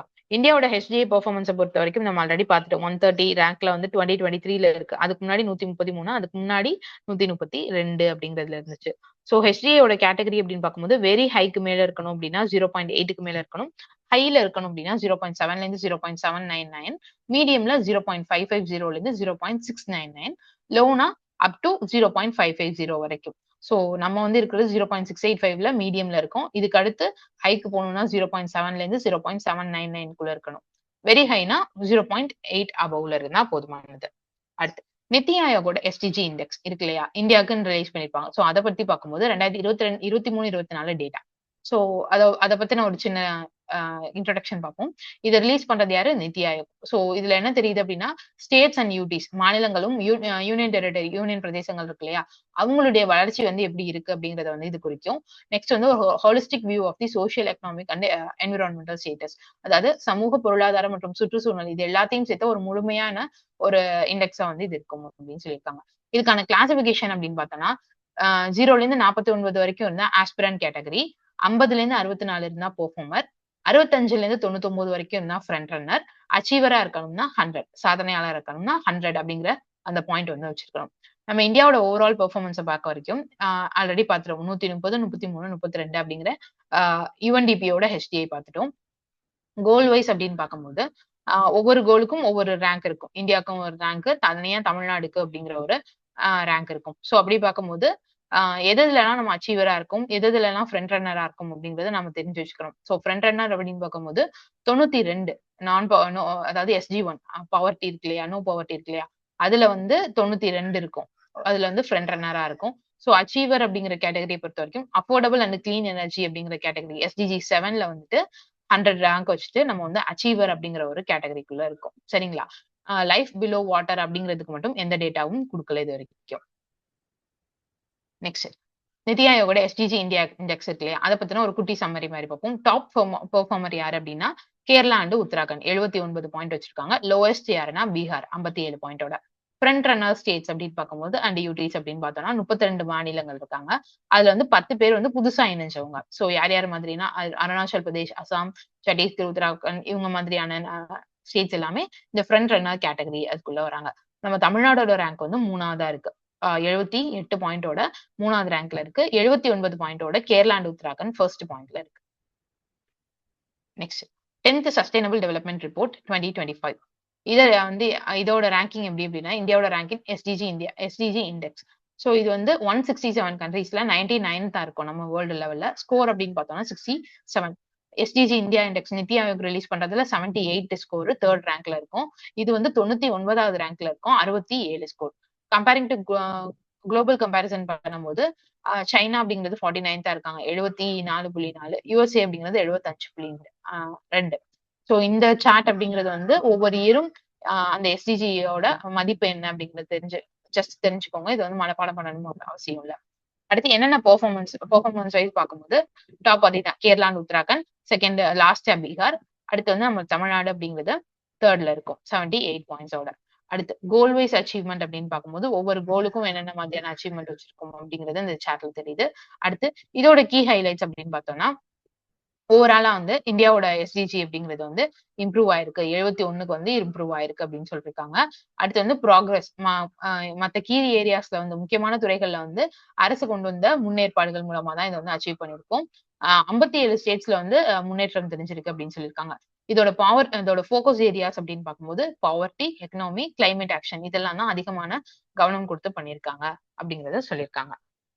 Next sustainable development report SDR 2025 இதோட டைமென்ஷன்ஸ் அப்படின்னு ஒண்ணு இருக்கு, இண்டிகேட்டர்ஸ் அப்படின்னு ஒண்ணு இருக்கு. ஸோ டைமென்ஷன் அப்படின்னு பார்த்தோம்னா ஸ்டாண்டர்ட் ஆஃப் லிவிங் அவங்களுடைய வாழ்க்கை தரம், ஹெல்த் சுகாதாரம், மூணாவது எஜுகேஷன் அப்படின்னு சொல்லப்படுற கல்வி. இதுல என்னென்ன இண்டிகேட்டர்ஸ் இருக்கு அப்படின்னு பார்த்தோம்னா ஸ்டாண்டர்ட் ஆஃப் லிவிங் வச்சு இதை வந்துடும் per capita இன்கம் ஒரு தனிநபரோட வருமானம் அப்படின்றது வந்துடும். ஹெல்த் சுகாதாரத்துக்கு கீழே லைஃப் எக்ஸ்பெக்டன்சி அட் பர்த் ஒரு மனுஷனோட சராசரி ஆயுள் காலம் என்ன அப்படிங்கிறது. எஜுகேஷன் வச்சு பார்க்கும்போது லிட்ரஸி ரேட், பிரைமரி ஸ்கூல்ஸ்ல அவங்களுடைய கிராஸ் என்ரோல்மெண்ட், செகண்டரி ஸ்கூல்ஸ்ல அவங்களுடைய கிராஸ் என்ரோல்மெண்ட் இது எல்லாத்தையும் சேர்ந்தா இந்த எஜுகேஷன் அப்படிங்கிற டைமென்ஷன் கீழே வரும். ஸோ டாப் 5 டிஸ்ட்ரிக்ட்ஸ்ல எதாவது இருக்கு அப்படின்னு பார்த்தோம்னா ஃபர்ஸ்ட் கன்னியாகுமரி, செகண்ட் விருதுநகர், தூத்துக்குடி, சென்னை, காஞ்சிபுரம் இவங்க தான் டாப் 5ல இருக்காங்க. அவங்களுக்கான அந்த இண்டெக்ஸும் இருக்கு. 0.914 கன்னியாகுமரி ஃபர்ஸ்ட் பிளேஸ்ல இருக்கு. பாட்டம்ல இருக்கக்கூடியது எதுன்னு பார்த்தோம்னா கடைசியா இருக்கிறது அரியலூர், அதுக்கடுத்து பெரம்பலூர், தேனி, விழுப்புரம், திருவாரூர். ஸோ ஓகேவா 32nd டிஸ்ட்ரிக்டா எது இருக்குன்னா அரியலூருக்கு 0.282 அப்படிங்கிறது. Next multi dimensional poverty index MPI of Tamil Nadu. இதோட டைமென்ஷன்ஸும் சேம் அதே தான். ஆனா அதுக்கான இண்டிகேட்டர்ஸ் வந்து சேஞ்ச் ஆகும். ஹெல்த்தை பொறுத்த வரைக்கும் IMR and higher order birth rate. ஓகேவா குழந்தையோட இறப்பு விகிதமும் அவங்களோட அதிக பிறப்பு விகிதம் இருக்கா அப்படிங்கறத வச்சுதான் ஹெல்த் அப்படிங்கிற ஒரு இண்டிகேட்டர் இருக்கும். எஜுகேஷன் வந்து drop out in primary and secondary education. இது என்னன்னா தொடக்க மற்றும் மேல்நிலை கல்வியில இருந்து எத்தனை பேர் விலகுறாங்க அப்படிங்கறத பொறுத்து இந்த இண்டிகேட்டர். கடைசியா வாழ்க்கை தரம் அப்படிங்கறத பொறுத்த வரைக்கும் குக்கிங் ஆயில் சமையல் எரிவாயு, toilet facility, safe drinking water பாதுகாப்பான குடிநீர்லாம் எத்தனை பேருக்கு கிடைக்குது அப்படிங்கிறத பாக்குறோம். ஸோ அதெல்லாம் சேர்ந்ததுதான் இந்த multi dimensional poverty index MPI அப்படின்னு சொல்லப்படுற இந்த இண்டிகேட்டர். ஸோ இதோட டாப் 5 டிஸ்ட்ரிக்ட்ஸ்ல எதாவது இருக்குன்னா காஞ்சிபுரம், சென்னை, கடலூர், கோயம்புத்தூர், நாகப்பட்டினம். ஸோ அங்க வந்து HDIல டாப்ல யார் இருந்தான்னு கேட்டா கன்னியாகுமரி. ஓகேவா 0.981 இருந்தாங்க. இங்க காஞ்சிபுரம் அப்படிங்கிறவங்க வந்து MPIல வந்து டாப்ல இருக்காங்க 0.34ல. ஸோ எவ்வளவுக்கு எவ்வளவு இண்டெக்ஸ் கம்மியா இருக்கோ அவ்வளவுக்கு எவ்வளவு வந்து ரேங்க் வந்து அதிகமா இருக்கும் அப்படிங்கிறது தான். அடுத்து கடைசியா பாட்டம்ல இருக்கக்கூடியது தர்மபுரி. அங்க வந்து அரியலூர் இருந்தாங்க, இங்க வந்து தர்மபுரி வந்து 32nd இருக்காங்க 0.70 அப்படிங்கிற இண்டெக்ஸோட. அடுத்து சைல்ட் டெவலப்மெண்ட் இண்டெக்ஸ் அப்படிங்கிறது குழந்தைக்கான வளர்ச்சி குறியீடு அப்படின்றது. ஸோ இதுல எதெல்லாம் எடுத்துக்குவாங்க அப்படின்னா ஒரு குழந்தையோட education, health and nutrition status எல்லாத்தையும் எடுத்துக்குவாங்க. இதை எப்போ ஸ்டார்ட் பண்ணாங்கன்னா ஃபர்ஸ்ட் 2008ல இங்கிலாந்துல வந்து ஸ்டார்ட் பண்ணிருப்பாங்க. ஸோ இதோட பேராமீட்டர்ஸ் இதோட அளவுக்குறிகள் என்னென்ன அப்படின்னு பார்க்கும்போது under 5 mortality rate, U5 mortality rate எடுப்பாங்க. மால் நியூட்ரிஷன் சில்ட்ரன் எத்தனை பெர்சன்டேஜ் இருக்காங்க, அதாவது 0ல இருந்து 6 வயதுக்கு உட்பட்ட குழந்தைகள் வந்து எத்தனை பேர் வந்து ஊட்டச்சத்து குறைவான சதவீதத்துல இருக்காங்க. அடுத்து ஜுவினைல் செக்ஸ் ரேஷியோ இளம் வயது பாலின விகிதம். ஓகே செக்ஸ் ரேஷியோ நமக்கு தெரியும் 1000 மேலுக்கு எத்தனை ஃபீமேல் இருக்காங்க அப்படிங்கிறது. ஜுவினல் செக்ஸ் அப்படிங்கிறது என்னன்னா இளம் வயது சின்ன குழந்தைங்க இருக்காங்க. சோ அதுல 1000 பாய்ஸ்க்கு எத்தனை கேர்ள்ஸ் இருக்காங்க அப்படிங்கிறது தான். Cross enrolment ratio in primary and secondary school தொடக்க மற்றும் இடைநிலை பள்ளிகள்ல அவங்களுக்கான சேர்க்கை விகிதம், மொத்த சேர்க்கை விகிதம். அடுத்து percentage of children never enrolled in school இது வரைக்கும் பள்ளியிலே வந்து சேராத குழந்தைகளோட விகிதம். Transition rate from primary to upper primary அதாவது தொடக்க பள்ளியில இருந்து மேல் தொடக்கத்துக்கு எவ்வளவு பேர் வந்து ஜாயின் ஆயிருக்காங்க. அடுத்து அதே மாதிரி அப்பர் பிரைமரில இருந்து செகண்டரிக்கு எவ்வளவு பேர் வந்து மாறி இருக்காங்க. இதெல்லாம் தான் இதோடைய பேராமீட்டர்ஸா, இதெல்லாம் தான் அதோட வளர்ச்சி அளவுகளா இருக்க போகுது. டாப் 5ல பார்க்கும்போது ஃபர்ஸ்ட் கன்னியாகுமரி, கோயம்புத்தூர், தூத்துக்குடி, தஞ்சாவூர், சிவகங்கை இவங்க. பாட்டம்ல பார்க்கும்போது அரியலூர் தான் கடைசியா இருக்கு. சோ அரியலூர், அதுக்கடுத்து திருவண்ணாமலை, அதுக்கடுத்து கிருஷ்ணகிரி, வேலூர், ராமநாதபுரம். அடுத்து ஃபுட் செக்யூரிட்டி இண்டெக்ஸ் உணவு பாதுகாப்பு குறியீடு அப்படிங்கிறது. சோ இதோட டைமென்ஷன்ஸ் அப்படின்னு பார்க்கும்போது எந்த அளவுக்கு வந்து அதை வந்து கிடைக்குது, அவைலபிளா இருக்கு, எந்த அளவுக்கு அதை வந்து ஆக்சஸ் பண்ண முடியுது, எந்த அளவுக்கு நம்ம வந்து அணுக முடியுது அப்படிங்கறத வச்சுதான் இந்த டைமென்ஷன்ஸ் இருக்கு. சோ இதுக்கு கீழே வரக்கூடிய இண்டிகேட்டர்ஸ் அப்படின்னு பார்த்தோம்னா அந்த குறிகாட்டிகள் என்னன்னு பார்க்கும்போது அவைலபிலிட்டிக்குள்ள கிராப் இன்டென்சிட்டி எவ்வளவு இருக்கு, அந்த பயிரிடும் தீவிரம் எவ்வளவு தீவிரமா பயிரிடுறது, அடுத்து இரிகேஷன் இன்டென்சிட்டி இரிகேஷன் எந்த அளவுக்கு அதிகமா இருக்கு, per capita food grain production ஒரு தனி மனிதருக்கு தேவையான உணவு தானிய உற்பத்தி, percentage of leguminous crops in the gross cropped area மொத்த பயிரிடப்பட்ட பரப்பளவுல பருப்பு வகை பயிர்கள் வந்து எவ்வளவு இருக்கு அப்படிங்கிறது. அடுத்து ஆக்சசிபிலிட்டியை பொறுத்த வரைக்கும் per capita income, below poverty line house hold அவங்களோட பெர்சன்டேஜ், ஐஒய் அவங்களோட ஹவுஸ் இது பெர்சன்டேஜ், அடுத்து வந்து ஃபுட் கிரைனோட பெர்சன்டேஜ், நியோனேட்டல் பெனிஃபிஷரிஸ் புதிதாக பிறந்த குழந்தைகள் இருக்காங்களே அவங்க எந்த அளவுக்கு இதுல பயனடைகிறாங்க அப்படிங்கறதெல்லாம் வச்சுதான் இந்த இண்டிகேட்டர்ஸ் அப்படிங்கிறது இருக்க போகுது. இதுல சப் இண்டிகேட்டர்ஸ் அப்படின்னு பார்த்தோம்னா சைல்டு மோர்டாலிட்டி ரேட், மால்நியூட்ரிஷன் சில்ட்ரனோட பெர்சன்டேஜ், லோ பர்த் வெயிட் சில்ட்ரனோட பெர்சன்டேஜ். இதுல டாப் 5ல இருக்கக்கூடியது ஃபர்ஸ்ட் வந்து திருவாரூர், செகண்ட் கன்னியாகுமரி, நாகர்கோவில், அடுத்து வந்து திருவள்ளூர், திருப்பூர், கடைசியா இருக்கக்கூடியது நீலகிரி. அடுத்து ஜெண்டர் இன்இக்வாலிட்டி இண்டெக்ஸ் அப்படின்னு பார்த்தோம்னா இதோட டைமென்ஷன்ஸ்ல reproductive health, empowerment, labour market இதெல்லாம். ஸோ ரீப்ரொடக்டிவ் ஹெல்த்தை பொறுத்த வரைக்கும் எம்எம்ஆர் ரேஷியோ இவ்வளோ இருக்கு. அடுத்து இன்ஸ்டிடியூஷனல் டெலிவரி, அதாவது நிறுவனங்கள்ல நடைபெற பிரசவங்கள், ஹாஸ்பிட்டல்ஸ், பிரைமரி ஹெல்த் சென்டர் மாதிரியான நிறுவனங்கள் இன்ஸ்டிடியூஷன்ல நடக்கக்கூடிய அந்த டெலிவரி. அடுத்து percentage of male and female children in the age group of 6 to 6 years, 0 to 6 years. 6 வயதுக்குட்பட்ட அந்த குழந்தைகளோட ஆண் மற்றும் பெண் குழந்தைகளோட சதவீதம் எவ்வளவு இருக்கு அப்படிங்கிறது. அடுத்து எம்பவர்மெண்ட், ஃபீமேல் அண்ட் மேல் லிட்ரஸி ரேட், அவங்களுடைய அந்த பெண் மற்றும் ஆணோட எழுத்தறிவு விகிதம் எந்த அளவுல இருக்கு. அடுத்து வந்து அவங்க வந்து எந்த அளவுக்கு வந்து எலெக்டட் பாடிஸ்ல வந்து தேர்ந்தெடுக்கப்பட்டிருக்காங்க, இந்த ரூரல் லோக்கல் பாடிஸ் அப்புறம் வந்துட்டு அர்பன் லோக்கல் பாடிஸ்ல எந்த அளவுக்கு வந்து எவ்வளவு ஆண் எவ்வளவு பெண் வந்து தேர்ந்தெடுக்கப்பட்டிருக்காங்க அப்படிங்கிறது தான் இந்த எம்பவர்மெண்ட் அப்படிங்கிறது கீழே, அதிகாரம் அளித்தல் அப்படிங்கிறது கீழே வரும். லேபர் மார்க்கெட்டை பொறுத்த வரைக்கும் ஃபீமேல் அண்ட் விமன் மேலோட ஒர்க் பார்ட்டிசிபேஷன் ரேட், அவங்களுடைய வேலை பங்கேற்பு விகிதம் எவ்வளவு இருக்கு, அவங்களுக்கான அந்த அக்ரிகல்ச்சரல் வேஜ் ரேட் அப்படிங்கிறது என்ன இருக்கு. சரிங்களா, இதெல்லாம் வச்சுதான் வந்து இந்த இண்டிகேட்டர் அப்படிங்கிறது இருக்க போது. இதோடைய டாப் 5ல யார் யார் இருக்கானா நீல்கிரி வந்து இங்க பார்த்தோம் கடைசியா இருக்கு அப்படின்னு பார்த்தோம். சாரி, கடைசியா இருக்கு இதுல ஃபுட் செக்யூரிட்டியில. ஆனா ஜெண்டர் இன்இக்வாலிட்டியில நீலகிரி அப்படிங்கிறவங்க டாப்ல இருக்காங்க. ஸோ நெக்ஸ்ட் விருதுநகர், வேலூர், நாமக்கல், பெரம்பலூர் இவங்க டாப் 5. கடைசியா இருக்கக்கூடியது அரியலூர். ஸோ இது இப்போ வரைக்கும் நம்ம பார்த்த வரைக்கும் உங்களுக்கான question, which states were the top performer in the நிதி ஆயோக் SDG இந்தியா இண்டெக்ஸ் 2023-24. நிதி ஆயோக் SDG இந்தியா குறியீடு 2023-24 சிறந்த செயல்திறன் கொண்ட மாநிலங்கள் எவை? A Tamil Nadu and Karnataka, B Kerala Uttarakhand, C Maharashtra Gujarat, D Punjab Haryana.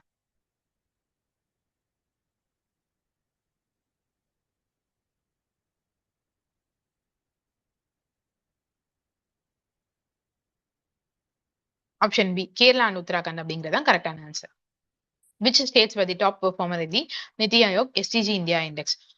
நிதி ஆயோக் SDG இந்தியா குறியீடு 2023-24 சிறந்த செயல்திறன் கொண்ட மாநிலங்கள் எவை? ஸோ திரும்ப கொஸ்டின் ரிப்பீட் ஆயிடுச்சு. சரி, okay. Next, in the multi-dimensional poverty index MPI, which district had the lowest MPI in Tamil Nadu? MPI பாவர்ட்டியில வந்துட்டு எது வந்து கம்மியான இதுல இருக்கு, வறுமை குறியீட்டுல இருக்கு அப்படின்னு பார்த்தோம்னா ஆப்ஷன் சி காஞ்சிபுரம் அப்படிங்கிறதான் கரெக்டான answer. According to the SDG classification criteria, a score of 100 is classified as, நமக்கு தெரியும் தி அச்சீவர் அப்படிங்கிறது தான் கரெக்டான ஆன்சர். ஸோ நம்மளுடைய வீடியோஸ் எல்லாத்தையும் பார்க்கறதுக்கு நம்மளுடைய சேனலை சப்ஸ்கிரைப் பண்ணிக்கோங்க. All the best for your exams. Thank you for வாட்சிங் தி வீடியோ. இந்த வீடியோவில் ஏதாவது உங்களுக்கு queries இருந்துச்சுனாலோ இல்லை பேட்ச் பற்றின queries எதுவும் இருந்துச்சுனாலோ ஸ்க்ரீனில் தெரியுற நம்பர் கான்டாக்ட் பண்ணுங்க. ஆல்ரெடி நம்ம சொன்ன மாதிரி June 15 வந்து நம்மளுடைய பேட்ச் ஸ்டார்ட் ஆகும் போது லிமிடெட் சீட்ஸ் தான் இருக்கு. ஸோ உங்களுடைய புக்கிங் வந்து அட்வான்ஸாக பண்ணிக்கோங்க. தேங்க்யூ.